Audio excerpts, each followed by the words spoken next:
All right, let's just start here then. So we've got third house. Third house is the house of communication, and this is all forms of communication, whether it's written, verbal, body language. It can even be online, whatever the situation may be. It rules all of that. It also rules communications with specific people. These can be family members, general relatives, aunts, uncles, cousins, siblings, even neighbors can come in with the third house.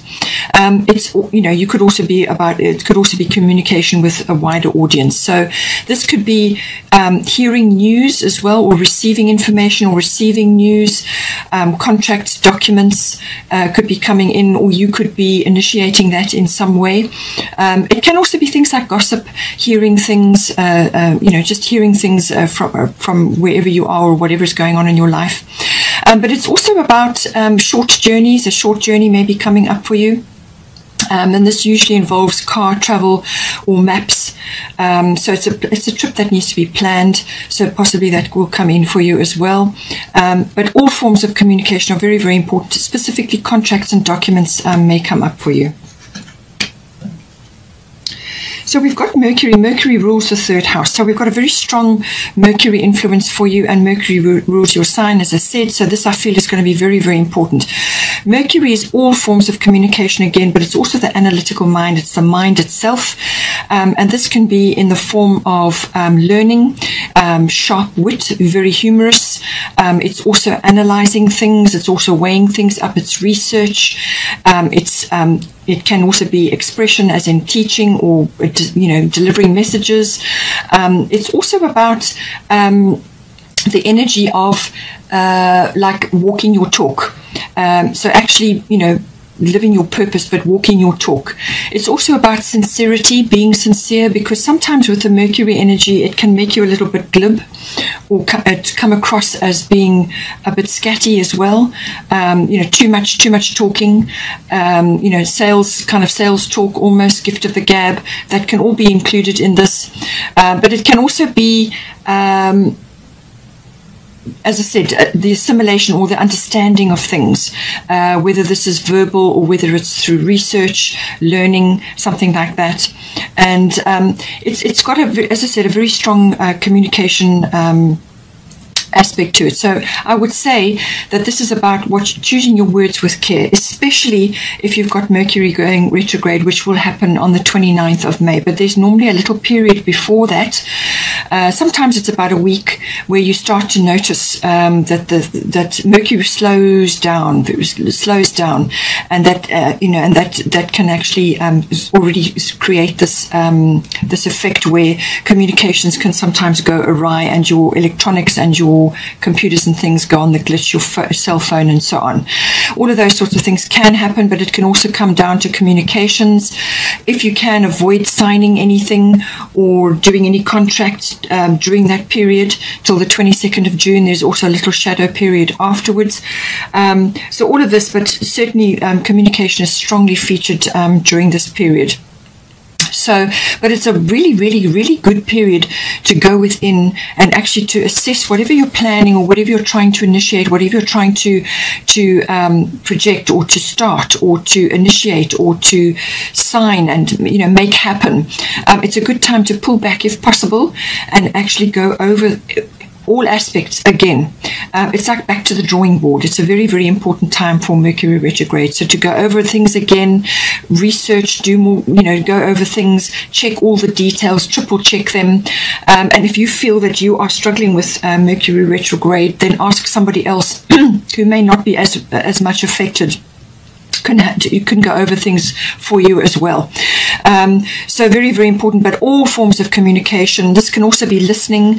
This can also be multitasking. There may be a few truths that you're hearing as well. But in all cases, take the high road. And if you can, delay any signings or things like that, and go over things again, because you may just pick up a few things which are not, that need refining or they need sorting out in some way. things like getting your car serviced during a Mercury retrograde can also be a bit of a problem. But generally, Mercury is aspected here, and it's the ruler of the third house. So communication is very, very, very important. Learning, dissemination of information, few car journeys, and the mental aspect. Bring humor in if you need to, but check your words and your thoughts very, very carefully during this period. We've also got Isha, medicine woman, coming in. So I think what this is doing is saying that you need to be careful. This is about what you're saying and what you're projecting outwards to others. Now, for some of you, you could be a channeler, or you could be disseminating information in some way, and you're connecting via this, you're like a lightning rod, and you're connected to heaven in some way, or to your angels, or to your guides, or to whatever it may be. You're downloading information, and it has a sort of a healing aspect to it as well. So you're a channel for divine healing power. So I do feel that this is to do with what you're saying, what you're writing, what you're communicating with others, and you may be researching, you may be learning things to do with this, but it's saying that this is about using your words with care, all right? Particularly with Mercury, particularly with third house, use your words with care. Choose your words. This is about manifestation as well. So what you think and what you say must be positive. It must be appropriate and appropriate for the situation. So be careful with that. And use your words, use your power of expression, well, use it well, because you're going to be having this ability, you've got this ability to channel energy down through your words or through whatever it is that you're doing in the sphere. And it's very much, it's going to have like a healing effect, or it may be even writing. It could be writing things, or you could be using that information to help others, someone in your family. It could be, because I said third house does cover certain family members and so on. So I'm just thinking it is really to do with choose your words with care, choose your thoughts with care. Your expression is very, very important during this period. And this is why I feel you've got responsibility here, and also why you have the Virgo card, okay?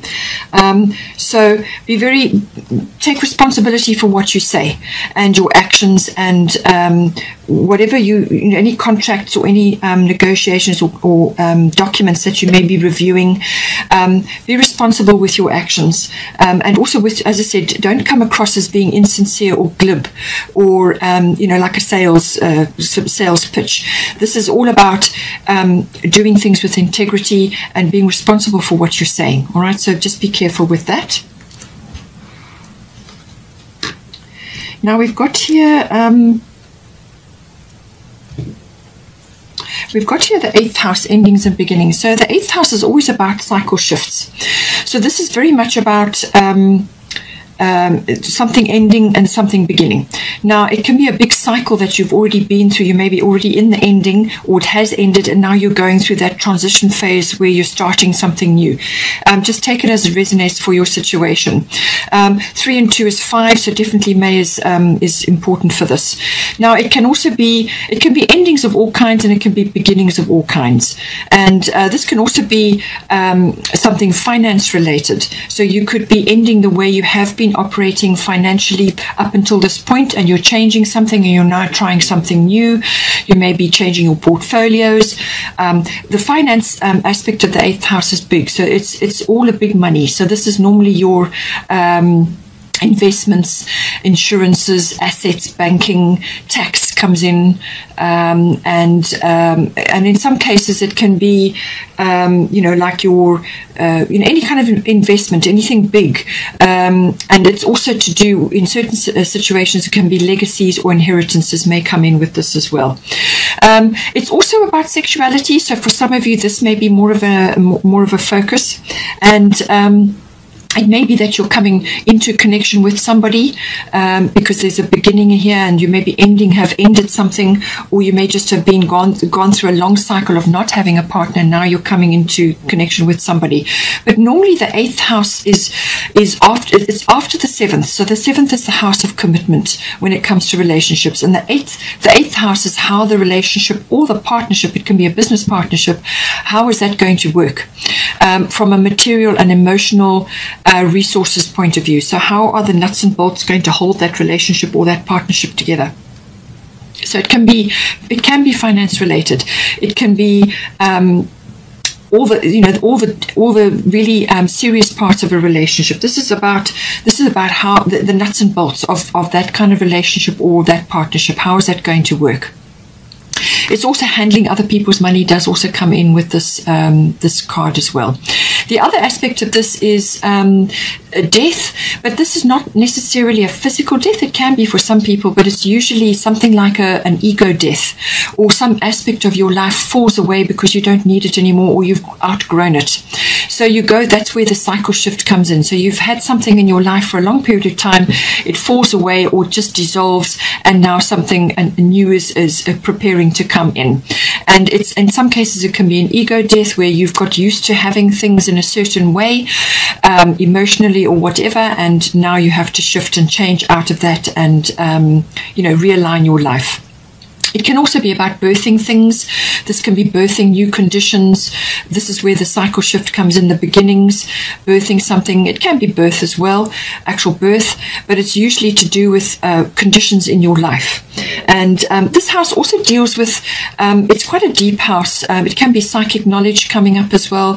It's also about, sort of almost like something that's being regenerated or renewed. So it's like something that is coming out of something that was thought of as ended, over, finished, almost like not existent anymore. Something comes out of that. It can be health related, but it can also be out of a circumstance which you thought was over or just didn't ever get off the ground. Nothing happened from it, and a phoenix rises up out of the ashes. There's that regenerative or renewal energy with this as well.